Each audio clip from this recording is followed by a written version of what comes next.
আমাদের বাবা মা যতদিন বেঁচে থাকে আমাদের বোনরা ততদিন বাড়িতে আসতে পারে।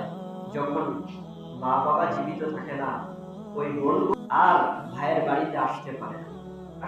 এটা বাস্তব চিত্র। সেটা যে কোনো কারণে হতে পারে, সম্পদের কারণে হতে পারে। বোন সম্পদ নিয়েছে, এর জন্য বোনকে আর দাওয়াত দিবে না। আশ্চর্য, তুমি নিজেকে মুসলমান বলে দাবি করো, বোন তার প্রাপ্য সম্পদ চেয়েছে, নিয়েছে, কিন্তু তোমার ভাই হিসেবে অধিকার প্রত্যেকটা উৎসবে, ঈদে তাকে বাড়িতে দাওয়াত দেওয়া।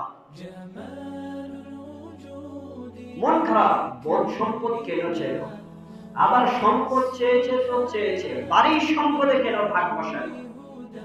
বৈধতা নয় যে বাড়ির সম্পদ থেকে বনকে না দিয়ে একদম কম দামের সম্পদ ওই বন জঙ্গলে পড়ে আছে, ওখান থেকে বনের অংশ।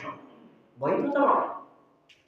অন্তপক্ষে বনকে বোঝান, যদি অল্প থাকে, বনকে বলেন এই বাড়ির সম্পদের যে মূল্য তোমাকে দিয়ে দিচ্ছি, অথবা এই জমির যে দাম এই অনুযায়ী তোমাকে একটু বেশি দিয়ে দিচ্ছি, ওই কম জায়গা থেকে সম্পদ দিয়ে দিচ্ছি। মনে রাখতে হবে, সম্পদ ভাগের ক্ষেত্রে আপনি বেশি দামের সম্পদ নেবেন, যেই জায়গাটার দাম বেশি সেখান থেকে আপনি নেবেন, বনকে অল্প টাকার সম্পদ বুঝিয়ে দিবেন, এটা বৈধতা নয়, খেয়ানত। এটা বাপের সম্পদ, মনে রাখতে হবে। বাপের সম্পদ আপনি যতটুকু অধিকার রাখেন, ইসলাম যতটুকু মেয়েকে দিয়েছেন ততটুকু আপনাকে বুঝিয়ে দিতে হবে। যদি 1 ইঞ্চি পরিমাণ সম্পদ বেশি নেন, কিয়ামতের দিন ওই সম্পদ আপনার গলায় ঝুলিয়ে দেওয়া হবে। ওই সম্পদ শুধু নয়, 7 তবক জমি আপনার গলায় ঝুলিয়ে দেওয়া হবে। কিয়ামতের দিন কিভাবে আপনি দাঁড়িয়ে থাকবেন সেই সম্পদ নিয়ে? পৃথিবীর সব মানুষ দেখতে পারবে আপনার বোনের সম্পদ আত্মসৎকারী, দেখতে পাবে। তার জন্যই বলছি, ঈদের দিন ভাই হিসাবে আপনার দায়িত্ব হচ্ছে বোনকে আগে থেকে আপনার বাড়িতে দাওয়াত দেওয়া।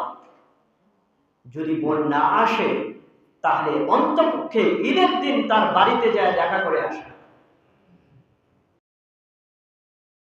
আমাদের বাবা মা যতদিন বেঁচে থাকে আমাদের বোনরা ততদিন বাড়িতে আসতে পারে। যখন মা বাবা জীবিত থাকে না, ওই বোন আর ভাইয়ের বাড়িতে আসতে পারে না।